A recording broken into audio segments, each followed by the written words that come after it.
tunaw na yung panga. August 16, 2017, sa kuha ng closed-circuit television at CCTV camera, bandang 8:24 ng gabi.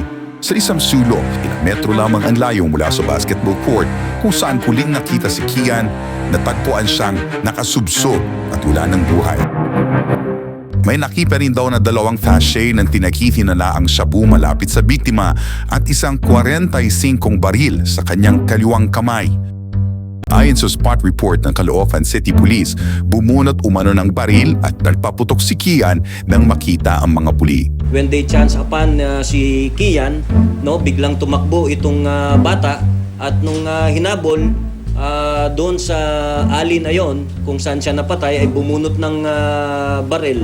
Gumanti ng putok ang isang pulis sa binatilyo na nagresulta sa kanyang pagkamatay. Ang tawag na sa doon ng mga tao ron is addict, pusher. Ngayong napatay na siya, mabait na siya. Gago! Ano ang diferensya ng pinatay na bata ng mga adik sa pinatay na bata ng mga pulis? That's stupid!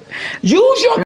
Noong Sabado rin, mismong si PNP Chief Bato de la Rosa ang nagsabing may intelligence report na sangkot daw sa pagbebenta ng droga ang tatay at tiyuhin ni Kian at si Kian daw ang courier.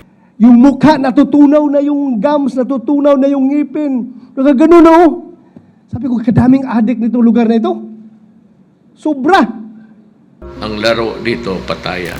Pero sa examination result na inilabas kahapon ng PNP Crime Laboratory, negatibo sa gunpowder nitrates o residue si Kian. Indikasyon ito na hindi nagpaputok ng baril si Kian. Tugma pahayag ng PNP Crime Lab at ng PAO Forensic Lab na nakaluhot o nakatapa si Kian ng barilin. Meron po bang sitwasyon na ganun po maja-justify yung ganung klaseng pagbaril sa isang suspect o pagpatay sa isang suspect na nakaluhod at nakababa po yung ulo? Hindi ko ma-justify your honor kung barilin mo yung tao nakaluhod.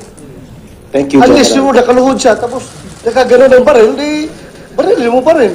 Pero yung ganito po, kung ganito po, kaya ganyan your honor, hindi natin alam, baka mamaya nakagano siya, tapos may baril siya ganon. Nakagano ng baril, di barilin mo pa rin. Gago!